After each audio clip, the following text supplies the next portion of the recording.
तो दोस्तों कल ही आपका रिव्यू के रिगार्डिंग नोटिस आया सेकंड सेमेस्टर का। उसके बाद बहुत से स्टूडेंट के मन में क्वेश्चन है कि सर रिव्यू करना चाहिए कि एफएसआई करना चाहिए, आरटीआई क्या है, एफएसआई क्या है, एफएसआई करने से क्या होता है। तो सभी क्वेश्चन के आंसर मैं इस वीडियो में दूंगा। कोशिश करूँगा जितने भी क्वेश्चन है एफएसआई के रिगार्डिंग, रिव्यू के रिगार्डिंग इस वीडियो में क्लियर कर सकूँ।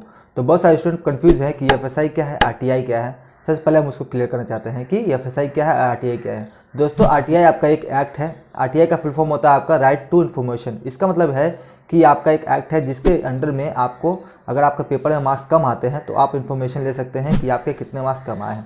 अब बात करते हैं हम एफएसआई के रिगार्डिंग कि एफएसआई का मतलब क्या होता है। तो देखिए दोस्तों, ये आपका पीडीएफ है कलकत्ता यूनिवर्सिटी का। इसमें आपका क्लियरली लिखा है कि एफएसआई का मतलब होता है फॉर सेल्फ इंस्पेक्शन। इसका मतलब है कि आपका जो पेपर होगा उसका आपका जेरॉक्स आपके घर जाएगा, जिसमें आप क्या करते हैं देख सकते हैं कि आपने कितना मार्क्स लिखा है और कितना मार्क्स नहीं लिखा है। इसमें आप क्लियर हो सकता है कि आपका कितने मार्क्स आपने सही लिखा है, कितने मार्क्स आपने गलत लिखा है, आपके टीचर ने क्या सही मार्क्स क्रेडिट किया है, गलत मार्क्स आपका साइन किया है, किस तरीके से आपका है आपको क्लियर हो जाएगा। दूसरा क्वेश्चन बहुत सारे स्टूडेंट का मन में क्वेश्चन है कि which is the best FSI की रिव्यू। अगर हमारा 6 मार्क्स कम है, 5 मार्क्स कम है, 4 मार्क्स कम है तो हमें क्या करना चाहिए, रिव्यू करना चाहिए कि एफएसआई करना चाहिए। तो मैं आपको सजेस्ट करूँगा कि अगर आपका 2 मार्क्स से ज़्यादा है, 3 मार्क्स, 4 मार्क्स, 5 मार्क्स, इस तरीके से ज़्यादा मार्क्स हैं तो आप रिव्यू प्लस एफएसआई दोनों कर सकते हैं। इसमें क्या होगा कि आपका क्लियर हो जाएगा कि आपने कहाँ गलती किया था। जो जब आपके पास आएगा तो आपको क्लियर हो जाएगा कि आपने कहाँ गलती किया था, आपके मार्क्स बढ़ने चाहिए कि नहीं बढ़ने चाहिए, आपका क्लियर हो जाएगा। तो इससे क्या फ़ायदा है कि आपका जब टीचर को पता होगा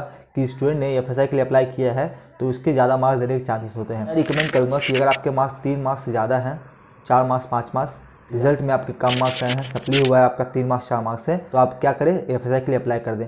अगर आपका 2 मार्क्स से कम है, 1 मार्क्स, 2 मार्क्स से सप्ली आया आपके पेपर में, तो आप रिव्यू के लिए अप्लाई करें। नॉर्मली आपके मार्क्स इंक्रीज हो जाते हैं, कम नहीं होते हैं, ज़्यादा चांस होता है कि इंक्रीज होंगे ही। अब तीसरा क्वेश्चन है बहुत सारे स्टूडेंट का कि सर एफएसआई और रिव्यू में इसमें से कौन कर सकते हैं। तो आप दोनों के लिए अप्लाई कर सकते हैं, कोई टेंशन नहीं है दोस्तों। आप रिव्यू के लिए भी अप्लाई कर सकते हैं और आरटीआई के लिए भी यानी कि एफएसआई के लिए भी अप्लाई कर सकते हैं, कोई प्रॉब्लम नहीं है, दोनों के लिए अप्लाई कर सकते हैं एक साथ। अब क्वेश्चन आता है फोर्थ कि अगर रिव्यू में मार्क्स इंक्रीज नहीं हुए तो क्या एफएसआई कर सकते हैं। नहीं, अगर आप नहीं कर सकते हैं, मैं ऐसा क्यों बोल रहा हूँ क्योंकि जैसे आपने अभी रिव्यू के लिए अप्लाई किया है, आपके मार्क्स इंक्रीज नहीं हुए रिव्यू आने के बाद, तब आप सोचेंगे कि मैं क्या एफएसआई के लिए अप्लाई करूं। तो एफएसआई करने से कोई मतलब नहीं क्योंकि आपका जेरॉक्स आपके पास आएगा, उसमें आपके मार्क्स तो इंक्रीज होते नहीं है, तो कोई फ़ायदा नहीं है कि आप एफएसआई करें। तो इससे मतलब नहीं निकलता है कि एफएसआई करने से कोई फ़ायदा होता है। और एफएसआई और नहीं कर सकते हैं, क्यों करने कर सकते हैं क्योंकि आप एफएसआई करने के लिए सोचेंगे तब आपका टाइम निकल जाएगा, आप एफएसआई के लिए अप्लाई नहीं कर सकते हैं। तो आप अप्लाई करना होगा तो आप एफएसआई और रिव्यू दोनों के लिए एक साथ अप्लाई कर सकते हैं। अब क्वेश्चन है बहुत सारे स्टूडेंट का which is the best FSI review. तो ये आपके ऊपर डिपेंड करता है कि आप क्या करना चाहते हैं, एफएसआई करना चाहते हैं कि रिव्यू करना चाहते हैं। ये आपके ऊपर डिपेंड करता है, आपके मार्क्स के ऊपर डिपेंड करता है, आपके कितने मार्क्स कम आए हैं इसके ऊपर डिपेंड करता है। मैंने आपको जैसे बताया आपके मार्क्स डिपेंड करता है। अगर आपके 2-3 मार्क्स कम है या फिर 1 मार्क्स 2 मार्क्स कम है तो आप रिव्यू के लिए अप्लाई करें।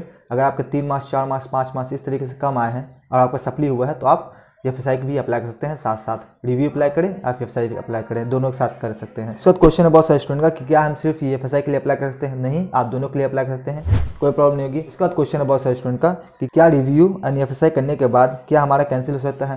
तो देखिए दोस्तों, अगर आपने एक बार अप्लाई कर दिया है तो आपका कैंसिल नहीं हो सकता है।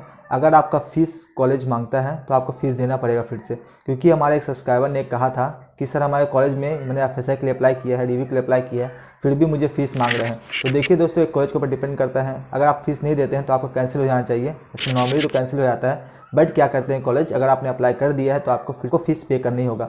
अगर आपने फ़ीस भी पे कर दिया है तो आप रिव्यू के लिए कैंसिल नहीं कर सकते हैं। आपने अप्लाई कर दिया तो आपको अप्लाई हो जाएगा, आप फिर कैंसिल नहीं कर सकते हैं एक बार अप्लाई करने के बाद। उसका क्वेश्चन है बहुत सारे स्टूडेंट का कि रिव्यू करने के बाद क्या एफएसआई के लिए अप्लाई कर सकते हैं। तो देखिए दोस्तों, आप रिव्यू करने के बाद एफएसआई के लिए अप्लाई कर सकते हैं, बट एक लिमिट टाइम तक होता है। कोई टाइम दिया जाता है कि आप रिव्यू और एफएसआई कर सकते हैं, दोनों साथ साथ कर सकते हैं। बट अगर रिव्यू का डेट खत्म हो जाएगा, एफएसआई का डेट खत्म हो जाएगा तो आप फिर से अप्लाई नहीं कर सकते हैं, आपको फिर से चांस नहीं मिला कि आप फिर से अप्लाई करें रिव्यू या फिर एफएसआई करने के लिए। बड़े क्वेश्चन है बहुत सारे स्टूडेंट का कि क्या हम सिर्फ एफएसआई के लिए अप्लाई कर सकते हैं। तो नहीं दोस्तों, आप एफएसआई के लिए अप्लाई नहीं कर सकते हैं। अगर आपने रिव्यू के लिए अप्लाई नहीं किया है तो आप एफएसआई के लिए अप्लाई नहीं कर सकते, क्योंकि आपके एफएसआई में तो मार्क्स इंक्रीज होते नहीं है, कुछ सिर्फ जीरोक्स मिलता है।